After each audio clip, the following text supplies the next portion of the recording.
Doubt clearing session के आज के इस वीडियो में आप सभी का स्वागत है। पहला क्वेश्चन आपके सामने है जो पूछा है नॉलेज डोनेशन ने। क्वेश्चन देखिए क्या है। Dear sir, I want to know the English of these two sentences. मैं इन दो सेंटेंसेस की इंग्लिश जानना चाहता हूं। मैं इस समय तक स्कूल पहुंच चुका होता हूं। और दूसरा सेंटेंस, मैं इस वक्त तैयार हो रहा होता हूं। दोनों ही सेंटेंसेस बहुत इंटरेस्टिंग हैं। कंफ्यूजन क्यों हो रहा है? क्योंकि आप देख रहे हैं पहले वाले सेंटेंस में चुका चुकी चुके भी आ रहा है, तो होता तातिथि भी आ गया। तो कंफ्यूजन होता है कि सेंटेंस किस टेंस में है। इसी तरह से दूसरे सेंटेंस में देखिए, मैं इस वक्त तैयार हो रहा होता हूं, तो रहा रही रहे और साथ में तातिथि आ गया होता। तो भी कंफ्यूजन है कि किस टेंस में। तो ध्यान देते हैं सबसे पहले सेंटेंस पे, मैं इस समय तक स्कूल पहुंच चुका होता हूं। अच्छा, इस सेंटेंस को अगर मैं दूसरे तरीके से बोल दूं तो देखना कोई फर्क पड़ा या नहीं। ठीक है, सोचिएगा इस बात को। हमारे पास सेंटेंस है, मैं इस समय तक स्कूल पहुंच चुका होता हूं। इस बात को मैं अब इस तरह से कह देता हूं, मैं इस समय तक स्कूल पहुंच जाता हूं। तो मैं इस समय तक स्कूल पहुंच जाता हूं या मैं इस समय तक स्कूल पहुंच चुका होता हूं, कोई बात तो एक ही लग रही है। कहीं कोई फर्क महसूस हो रहा है क्या? नहीं महसूस हो रहा ना। तो आपको यह देखना है कि उस सेंटेंस को, उसका सेंस क्या है। सेंस को पकड़ने वाली बात है और ये सब एक्सपीरियंस से आता है। ऐसा नहीं है कि चुका होता हूं कह दिया तो सेंटेंस किसी और ही अलग ही तरह के टेंस में चला गया। ऐसा कुछ नहीं होता है। जो हमारे टेंसेज हैं उन्हीं में से किसी से रिलेटेड है ये। अब किससे रिलेटेड वो पकड़ना पड़ता है। तो इसको बनाने का तरीका तो बिल्कुल सिंपल है, मैं आपके सामने लिख देता हूं ताकि कंफ्यूजन ना हो।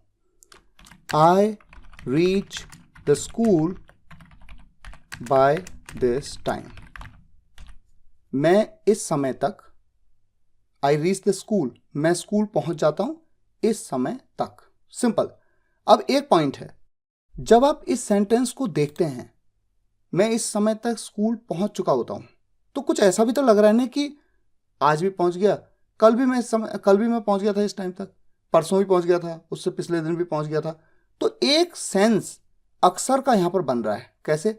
मैं अक्सर इस समय तक स्कूल पहुंच जाता हूं। ये वाला सेंस और ज्यादा क्लियर है, अक्सर। ठीक है, इसके लिए हम यूजुअली का यूज कर सकते हैं। I usually reach the school by this time.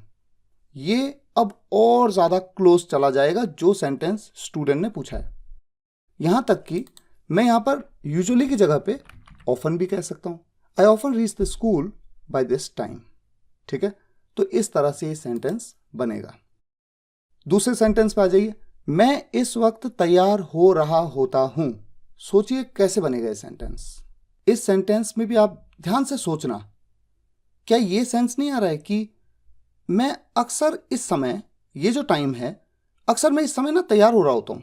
तो मैं तैयार हो रहा होता हूं इस समय, प्रेजेंट कंटिन्यूअस में ही बनेगा ये सेंटेंस। आई, इसे मैं लिख देता हूं। आई, देखिए, I am usually getting ready at this time. I'm usually getting ready at this time. मैं अक्सर इस समय तैयार हो रहा होता हूं।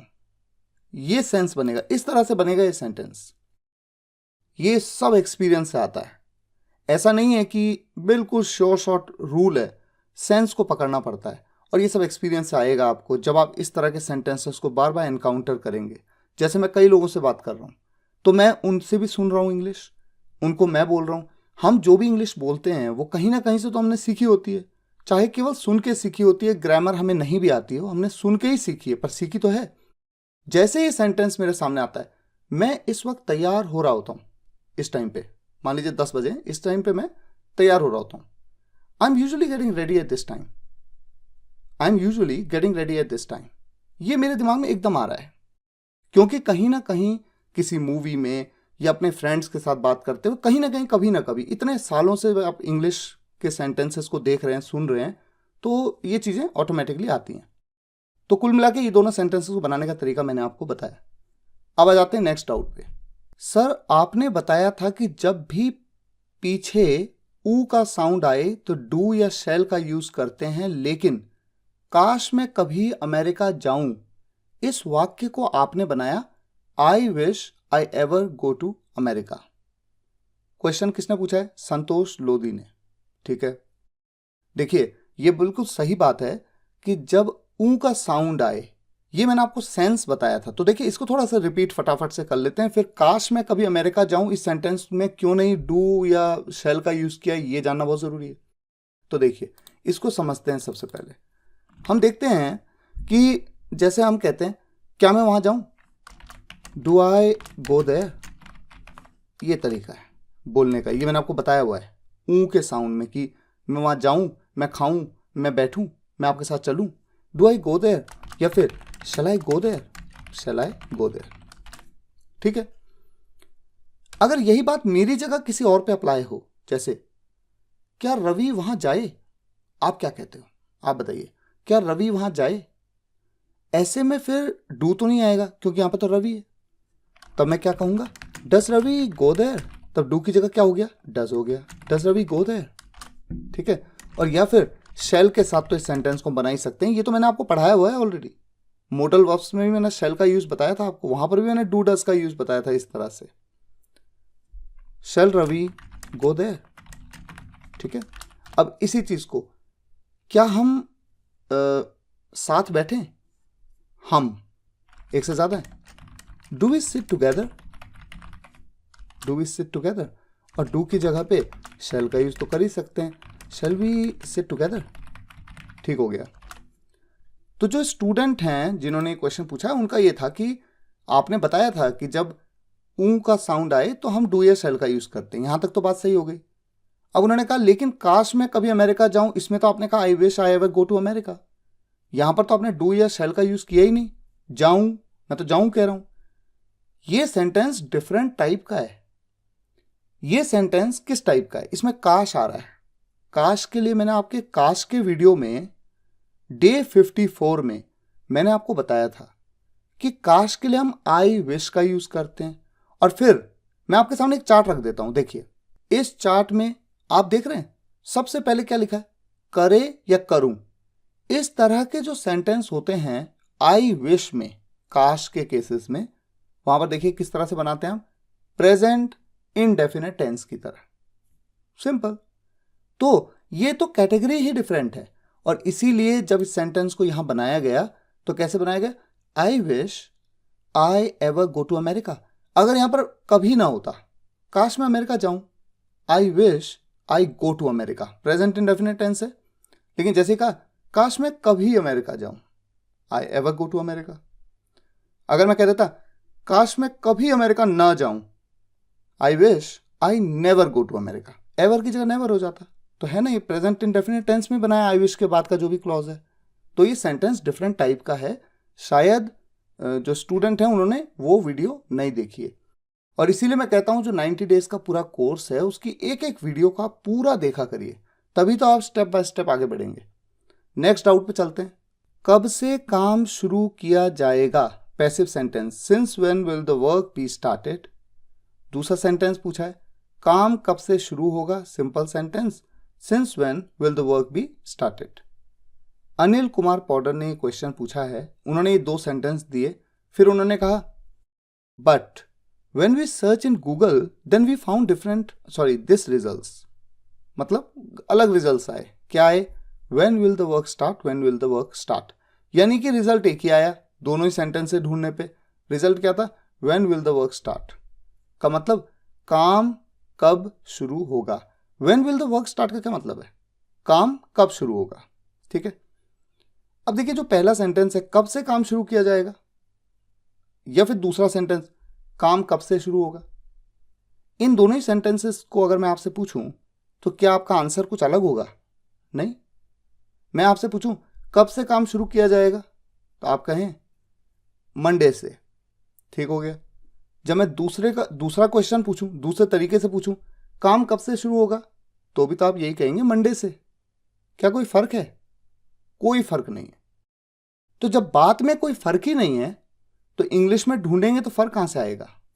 ये तो क्लियर होना चाहिए एक बात। अब आ जाते हैं दूसरे पॉइंट पे।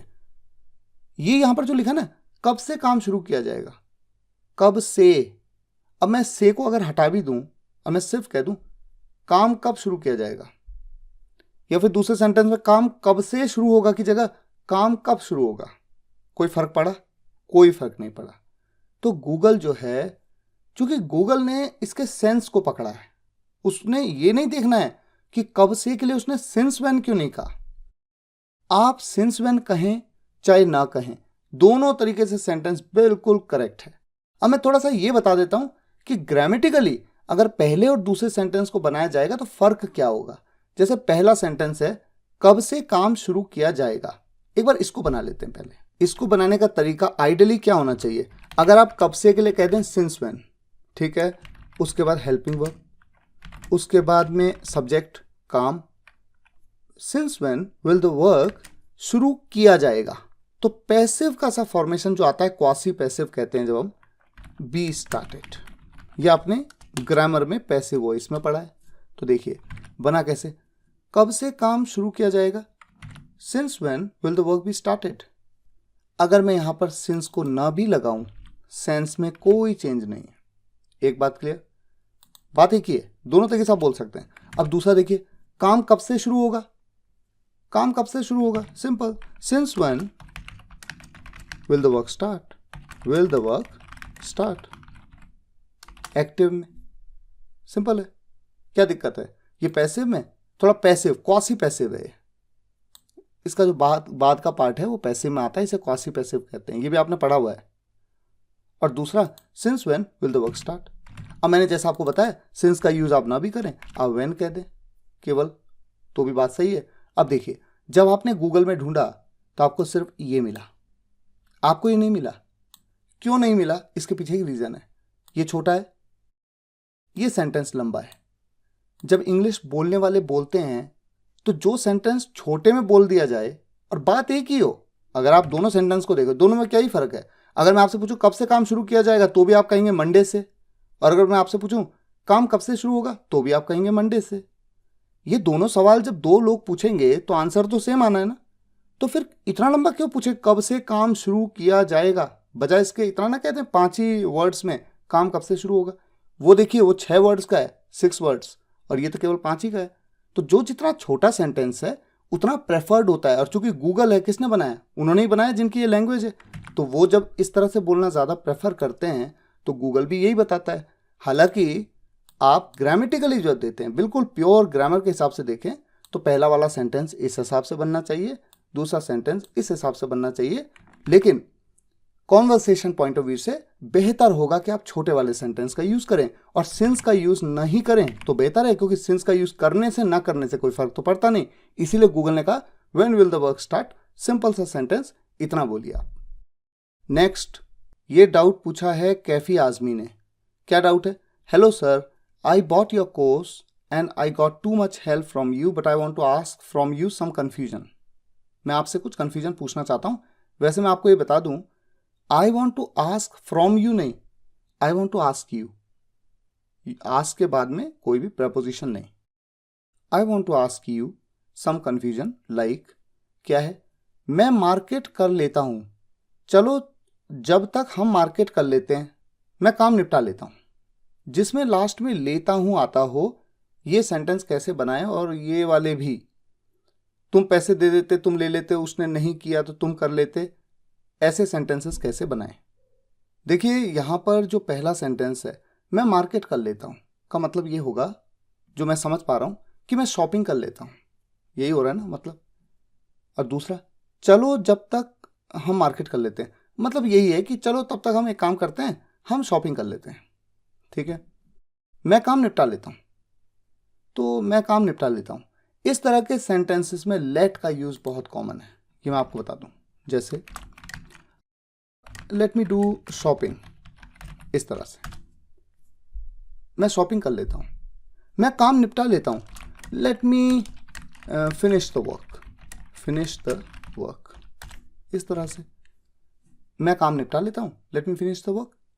चलो जब तक हम मार्केट कर लेते हैं, चलो तब तक हम शॉपिंग कर लेते हैं, तो चलो तब तक हम कर लेते हैं ना, अब मैं केवल मैं नहीं, हम कर लेते हैं, तो लेट अस का यूज कर लेते हैं। तब जैसे लेट मी तो लेट अस, तो उसके लिए हम लेट्स बोल देते हैं, लेट्स डू शॉपिंग, और क्या कहा, जब तक यानी तब तक हम शॉपिंग कर लेते हैं, तब तक मतलब क्या, let's do shopping till then,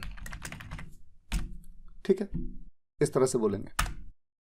अच्छा, उसके बाद क्या है, ये वाले भी, तुम पैसे दे देते तुम ले लेते, उसने नहीं किया तो तुम कर लेते।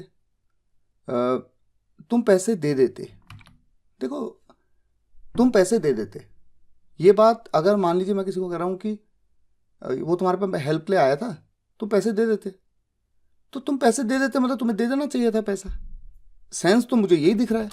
तो ऐसे में तुम्हें दे देना चाहिए था, you should have given money, कुछ इस तरह से, ठीक है। और तुम ले लेते, यू शुड हैव टेकन, लेने को टेक कहते हैं ना, you should have taken the money, मान लो इस तरह से, you should have taken the money, तुम पैसे ले लेते। और अगर यह है कि उसने नहीं किया तो तुम कर लेते, उसने नहीं किया तो तुम कर लेते, इफ ही डिडंट डू तुम कर लेते। अब क्या कर लेते, मान लीजिए इस तरह से होता कि अगर उसने नहीं किया तो तुम अच्छा फिनिश कर, मान लीजिए होमवर्क कर लेते, if he didn't do you do the homework, इस तरह से, if he didn't do you would do the homework, इस तरह से आप कह सकते हैं, ठीक है। क्योंकि अभी सेंटेंस पूरी तरह से क्लियर नहीं है कि किस कॉन्टेक्स्ट में बोला गया। तो ये सब डाउट्स आज के जो कवर हुए हैं, मुझे उम्मीद है आपको कुछ सीखने को मिला हो सकता है इससे, हो सकता है आपके लिए बहुत आसान रहे हों, लेकिन ऐसा भी हो सकता है कि कुछ आपने सीखा हो। आपके भी डाउट्स होंगे, पूछा करिए, मैं डाउट क्लियरिंग सेशंस की वीडियो में कवर करता रहता हूँ, और मेरी कोशिश रहेगी कि आगे मैं और ज़्यादा फ्रीक्वेंटली कवर करूँ ताकि ज़्यादा से ज़्यादा डाउट्स आपके क्लियर हों। मुझे उम्मीद है आज के इस वीडियो लेक्चर से आपने कुछ सीखा है। आपको वीडियो पसंद आया होगा तो वीडियो को लाइक करिएगा, शेयर करिएगा, कमेंट्स में बताइएगा कैसा लगा। अगर आपने चैनल को सब्सक्राइब नहीं किया है तो कर लीजिए, जब भी कोई वीडियो आती है कोई वीडियो मिस मत किया करिए, चाहे IPL चल रहा हो, चाहे आप किसी भी इंपॉर्टेंट कोई भी ऐसा एंटरटेनिंग चीज़ आप देख रहे हैं, कुछ भी कर रहे हैं, देखिए उस समय ना देखें, बाद में देख लीजिए, लेकिन देखा ज़रूर करिए, क्योंकि आपको इंग्लिश सीखनी है, आपको रुकना नहीं है, आगे बढ़ना है लाइफ में। तो मिलते हैं नेक्स्ट वीडियो लेक्चर में, तब तक के लिए टेक केयर, गुड बाय।